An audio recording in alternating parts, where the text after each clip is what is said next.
Welcome to the start of this new series of videos on the Battalion Combat Series by MMP Gamers, designed by the excellent Dean Essick. I'm a huge fan of this game series, and I want to share with you some of the reasons why I think this is a brilliant set of games, and some of the reasons why I at least have struggled to internalize some of the innovation involved in this game. In this initial video, I'm going to look at the rhythm of the game, how that plays out and why that's a bit different from usual, and then finally what the focus of your attention ought to be as you play the game. I cannot encourage you strongly enough, if you haven't had a look at this game, to really get in there.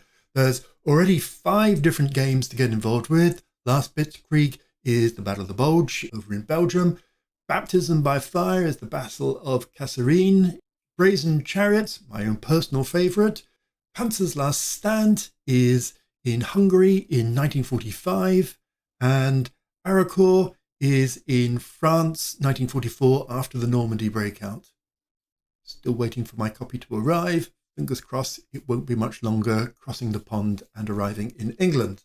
For me, this series of games is full, jammed-packed with innovative thinking that make it quite unlike any other operational or grand tactical game that I've played in the really long amount of time that I've been playing Wargames. So first of all, let's get into why I think this is a great game system. Now, I'm only going to mention 3 points here. There are others, but these are the 3 standouts for me. So number 1, command isn't just the usual me as the battle commander looking at the map, moving my bits of cardboards around pretty much unconstricted. Here you have 4 levels of command. There's still you at the top, commanding the whole battle, but the thing that you command are not the individual counters directly, they are the divisional equivalent. In game speak, the formations, divisions, Soviet-style corps, American combat commands, British brigades, German Kampfgruppen. It's all kind of the same thing. And those formations contain either the battalions, the bits of cardboard, on the map in a concentrated form, or those same battalions off the map in a support role where they contribute their combat power across the board to units in that formation. Now, that's quite unlike any other game system. Really distinctive, really interesting. It forces you to think at a higher level. Well, I say you. It forces me to think at a higher level. Number 2, activation of those divisional equivalent formations isn't a given.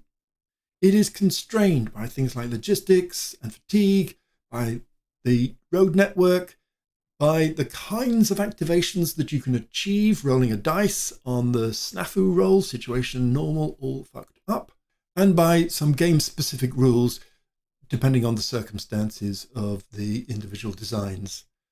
It's really elegant, really interesting, and forces you to make excellent choices. And then thirdly for me is this is a combined arms games. So many games, the counters are all largely the same with a few little tweaks. You know, a piece of armor is basically the same as a piece of infantry, except it might get an extra phase or it might get a mod or 2 extra. And reconnaissance is really just fast infantry, and engineers are just infantry that can do a few extra things. In the Combat Battalion series, you are faced with a whole selection of different units that do very distinctive things, and you have to orchestrate the whole thing in your formation. So HQs and their combat trains deal with your command and your logistics. Your infantry holds territory and makes major assaults. The armor is there to attack and to counterattack. It's not very good at holding territory. The reconnaissance, which I think is genius, can screen whole areas to cover your flanks, for example, and it can go forward from your HQ and set new objectives to attack. Support is an excellent way of handling anti-tank support for infantry across a formation, And then artillery can be used, artillery and air, can be used to suppress the enemy defenses, particularly the enemy artillery, to destroy enemy units, wear them down, or to help on your defensive posture in prepared defense. Together, this creates a kind of rock, paper, scissors on steroids in which you have so many things to think about, which also kind of makes it a little bit hard, but I'm running ahead of myself. I'll deal with that interaction in the second video, which is really going to be about combat and the kinds of choices that you get. The greatness and the innovation in this game do come at a slight cost. And that cost is that it is, certainly for me, and I think for many other gamers, quite hard to get into. It's full of innovative, novel, unfamiliar ideas that just take time. The nuances between units can be quite subtle, and their impact on the battle, their impact on the terrain, their impact working together can be quite subtle. And it's not the fault of Battalion Combat Series, but you actually have to unlearn some wargaming norms. Stacking does not necessarily increase your defensive power in a hex. You do not have to keep your combat units in the straightest line possible for fear that anything that sticks out will be surrounded and overwhelmed. Surrounding and overwhelming is not a thing in this game. Very, very different style. The kinds of snakes that we've all seen crossing the map, a defender and attacker pushing other, doesn't really happen in this game. And that's excellent, but it does make you have to think a little bit differently about how to play. The terminology, for transparency's sake, as part of my daytime job, I sometimes act as a content designer, and a content designer's job is to make things as simple and as obvious and as transparent as possible. And in this game, sometimes that fails it. And that's not to criticize some of the effort. Hats off to Lionel Martinez, who went through the whole of the version 1 of the rules, which are pretty good rules. I mean, you could go in and find the answer to something, but their organization lacked something. And he really straightened them out. And to Herman Wu, who's edited those rules in a really tight way, and indeed to Dean, who took it on the chin and allowed those rules that he'd evolved over a long time to be brought into a much better state. Nonetheless, there are some ways in which the terminology make it needlessly hard to get to grips with. So, you know, some of the terms are just ever so slightly non-military. I kind of feel that Ghostbusters might have been around whilst they were designing early releases of this game from some of the terminology choices. There are some inconsistencies, so I point here to regular attacks, which are conducted by units with an assault arrow that use the combat table. Why not, I don't know, combat attacks using a combat arrow on the combat table? Plus, there are other types of combat that don't use the combat table. It just adds to the cognitive load, forcing the stuff into the old grey matter. And then, worst of all, and I'm going to mention this once and I'm going to let it go, but classically, large organizations, bureaucracies, and obviously the military is a par excellent example of that, tongue-tie themselves in really difficult language because they feel the need to develop abstractions because there are exceptions to things. Let me show you. Instead of using archetypes, so this is a chair, you know, we all see that, 4 legs, a seat, a back, and it can be moved. So obviously this is a chair, and this is a chair, and it doesn't really have any of those things. Now, you and I, as ordinary people, kind of know that chair refers both to a specific example that we all know, like this wooden chair, but it also refers to an archetype, a generalized form in which there can be exceptions, because the archetype is thing we use to sit on. I'm sitting on one at the moment. It doesn't have 4 legs. It's a classic office chair. The hanging chair there doesn't really obey any of those rules other than having a sort of a seat.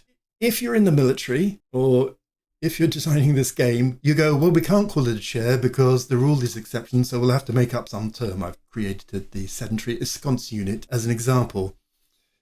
It's not really necessary. In game terms, I've known what a medium tank is for probably since I was 10. Trust me, that's a long time ago. I've never heard what a hard red AV is. But if you were to tell me, oh, well, it's a medium tank, then I would have had no trouble understanding what a hard red AV was. It's an unnecessary creation of a term. We all understand what a medium tank is, and we all understand that sometimes there are one or two little exceptions that are kind of medium tank-like, and we can cope with that. It's not a problem. It's all just made the game a little bit harder to get to grips with really easily. As I say, I've mentioned it, I've got it off my chest, let's move forward. The rhythm of the game is quite different, well, sort of. Of course, every turn starts with the usual start of turn stuff, reinforcements, weather, all of that. And then we need to organize our formations. So we need to assign and unassign artillery and independent units. Typically, of course, this is done in the inconvenient way where you have to assign first and then unassign so that the unassigned units get assigned in the next turn. And your units that can enter support, that can provide primarily anti-tank capability to your infantry in particular, needs to be done at this time.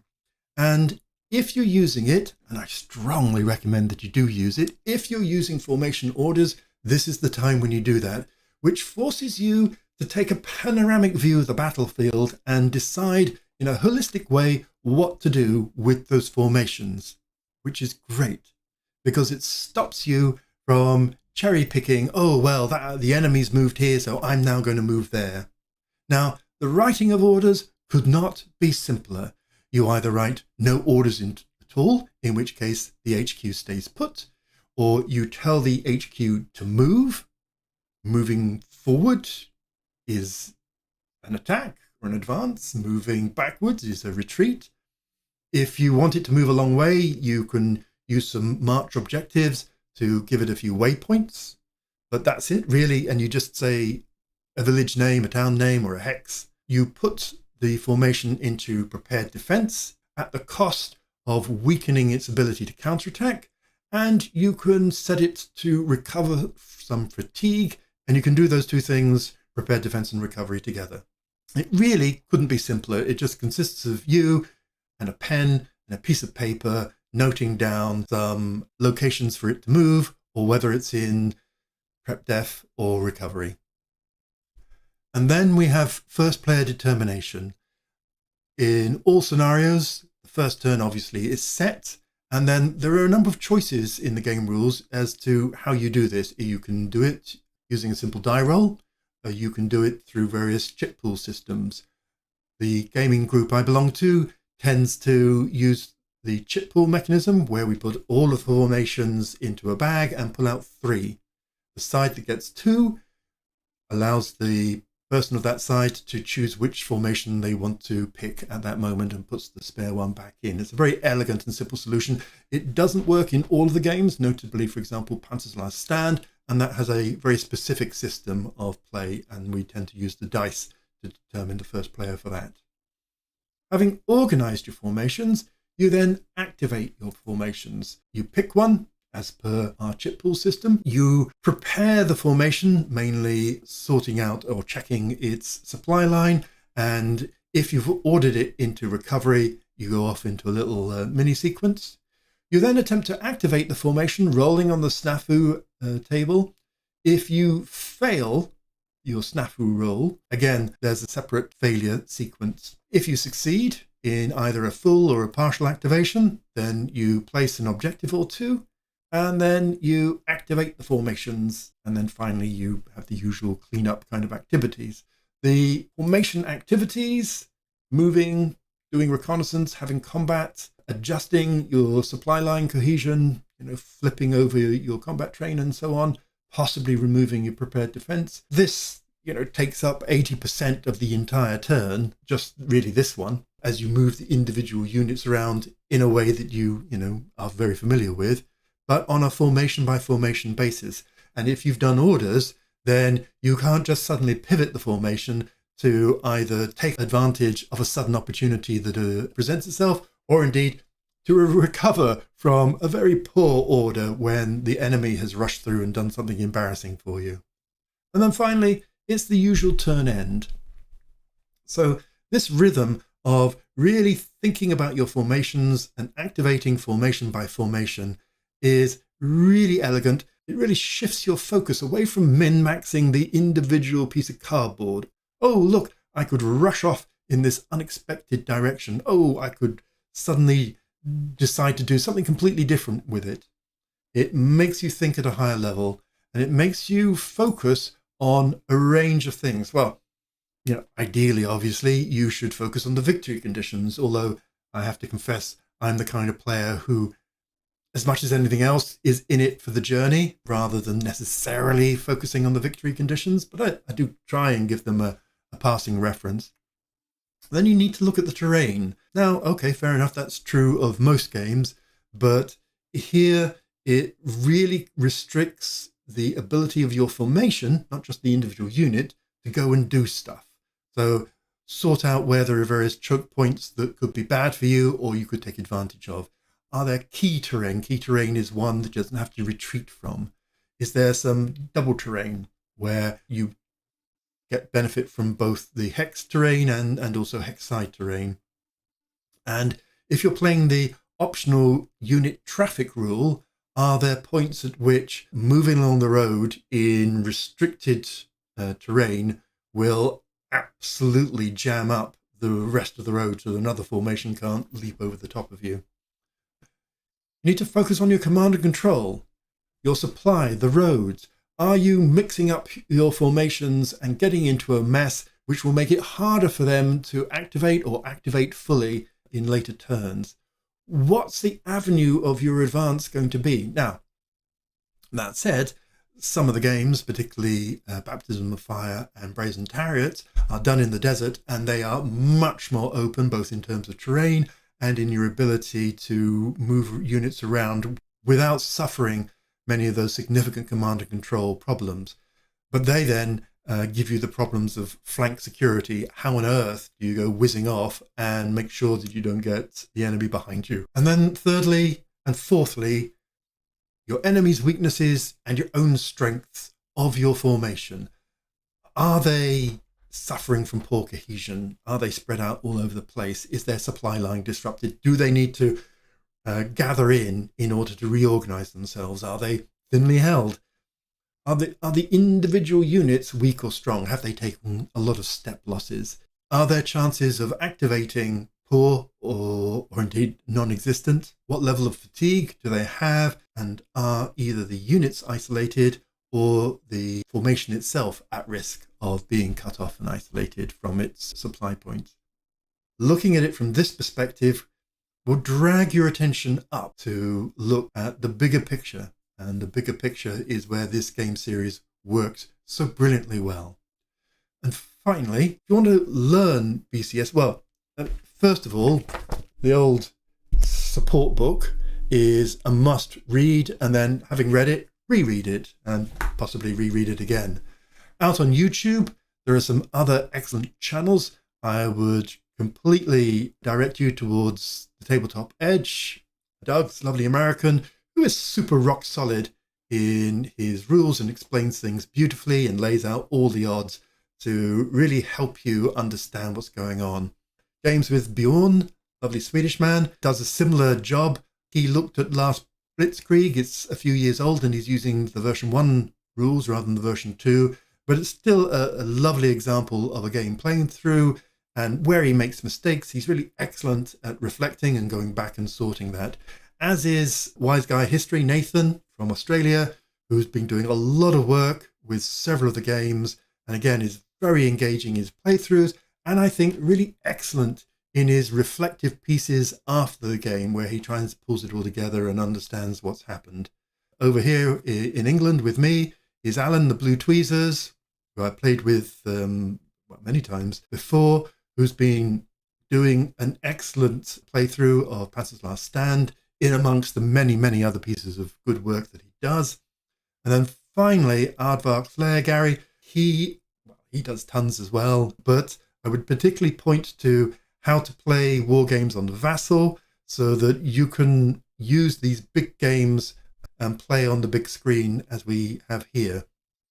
If I do a playthrough, which is quite likely, I will be using Vassal for that so that I can deconstruct things much more easily and go back and understand what's been happening, and it's just easier to record on the video. If you want some online resources to help learn, well, obviously the MMP Gamers BCS archive is the definitive source for all the documentation. And if you've got questions to ask, there's both Facebook and Consim World. They're both highly active. They're both full of interesting stuff. Personally, I prefer Facebook, despite my disdain for it as a social media platform. As a group platform, it's really helpful. There's lots of activity, and indeed there's lots of news from the game designers coming there as well. And you can read it on your mobile phone in a way that Consim World is still a very 2001 kind of user experience. And then finally, Hans and Carl's take over the Nakatomi Plaza, Carl Fung's blog, where he updates us regularly on games that are coming in the future for this series. Next up is going to be one on the Yom Kippur War in 1973. Also under development is a France 1940 game, which I'm particularly looking forward to. Plus, there are others in active development. I think this is a great game, it's a great system. There are lots of fascinating battles where they pick ones which go to and fro so that both sides get attacking and defending opportunities, which is always a pleasure to game. Next up, in the next video, I'm going to look at combat, which is involved and relatively complicated, but splendidly so. I talked earlier about the nuances between units, creating a kind of rock, paper, scissors environment.